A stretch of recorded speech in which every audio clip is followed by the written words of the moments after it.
കോട്ടയത്തെ വിശദാംശങ്ങൾ കൂടി അറിയേണ്ടതായിട്ടുണ്ട്. സനോജ് സുരേന്ദ്രൻ കൂടി ചേരുന്നുണ്ട്. സനോജ്, ഇപ്പോൾ നിലവിൽ കോട്ടയത്തിന്റെ അവസ്ഥ എങ്ങനെയുണ്ട്? മഴ കുറഞ്ഞിട്ടുണ്ടോ? ഇപ്പോൾ നമുക്ക് ലഭിക്കുന്ന വിവരങ്ങൾ അനുസരിച്ച് ഈരാറ്റുപേട്ടയിലൊക്കെ കനത്ത നാശനഷ്ടമുണ്ടായിരിക്കുന്നു. ജീവഹാനി അധികം സംഭവിച്ചിട്ടില്ല എങ്കിൽ കൂടിയും നിരവധി ആളുകളുടെ സ്ഥാവര ജംഗമ വസ്തുക്കളെല്ലാം നശിച്ചിരിക്കുന്നു, വീടുകൾ നഷ്ടമായിരിക്കുന്നു.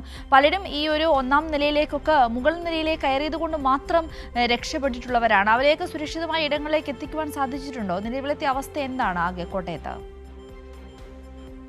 ഇന്നലെ രാത്രിയിൽ പെയ്ത ശക്തമായ മിന്നൽ പ്രളയത്തിൽ വലിയ തോതിലുള്ള നാശനഷ്ടം ജില്ലയിൽ ഉടനീളം ഉണ്ടായിട്ടുണ്ട്. പ്രത്യേകിച്ച് മലയോര താലൂക്കുകളായിട്ടുള്ള കാഞ്ഞിരപ്പള്ളി, മീനച്ചിൽ താലൂക്കിലാണ് ഏറെ നാശനഷ്ടം വിധിച്ചത്.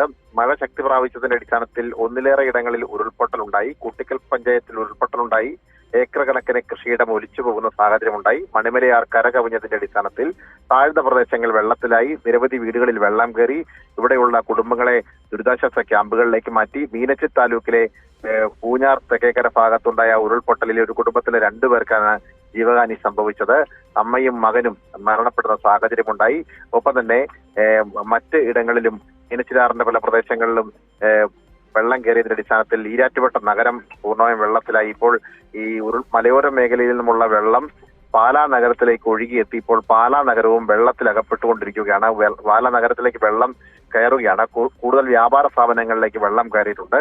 ഈ വെള്ളം ഇനി ഒഴുകി അടുത്ത ദിവസങ്ങളിൽ കോട്ടയം ജില്ലയുടെ പടിഞ്ഞാറൻ മേഖലയിൽ എത്തുമ്പോൾ പടിഞ്ഞാറൻ മേഖലയുടെ താഴ്ന്ന പ്രദേശങ്ങളിലും വെള്ളത്തിലാവുന്ന സാഹചര്യം ഉണ്ടാവും. എന്തായാലും മഴ രാത്രി വൈകി അതിശക്തമായി പെയ്തു. പുലർച്ചെ വരെ നീണ്ടു നിന്നു. പിന്നീട് രാവിലെ മഴയ്ക്ക് അല്പം ശമനമുണ്ടായി. ഇപ്പോൾ വീണ്ടും മഴ ശക്തി പ്രാപിക്കുന്നതിന്റെ സൂചനകളാണ് ജില്ലയിൽ നിന്ന് നൽകാൻ കഴിയുന്നത്. സിന്ദൂരി.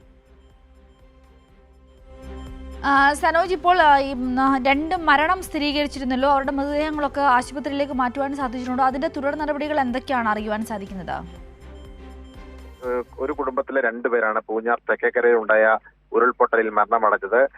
മകൻ ജോസ്ഫിൻ, ഒപ്പം തന്നെ മാതാവ് റോസ്മേരി ഉൾപ്പെടെയുള്ള റെജീന ഉൾപ്പെടെയുള്ള 2 പേരാണ് മരണപ്പെടുന്ന സാഹചര്യം ഉണ്ടായത്. ഈ വീട്ടിൽ 5 പേരാണ് ഉണ്ടായിരുന്നത്. അതിൽ മൂത്ത മോളുടെ വിവാഹം നേരത്തെ കഴിഞ്ഞിരുന്നു. രണ്ടാമത്തെ മോൾ പഠനവുമായി ബന്ധപ്പെട്ടുകൊണ്ട് വീട്ടിൽ ഉണ്ടായിരുന്നില്ല. പിന്നീട് പിതാവ് ജോണി, അദ്ദേഹം ഒരു രോഗിയുടെ കൂട്ടിരിപ്പുമായി ബന്ധപ്പെട്ടുകൊണ്ട് കഴിഞ്ഞ ദിവസം ബന്ധു വീട്ടിൽ പോയിരുന്നതാണ്. അതിനാൽ അദ്ദേഹവും വീട്ടിലുണ്ടായിരുന്നില്ല. മാതാവും മകനും മാത്രമാണ് ഉരുൾപൊട്ടൽ ഉണ്ടാകുമ്പോൾ വീട്ടിലുണ്ടായിരുന്നത്. അവർ താമസിച്ച വീട് പൂർണ്ണമായും ഉരുളെടുത്തുകൊണ്ട് പോകുന്ന സാഹചര്യമാണ് ഉണ്ടായത്. പിന്നീട് മണിക്കൂറുകൾ നീണ്ട തെരച്ചിലിനൊടുവിൽ ജോസ്ഫിന്റെ മൃതദേഹമാണ് ആദ്യം കണ്ടെത്തിയത്.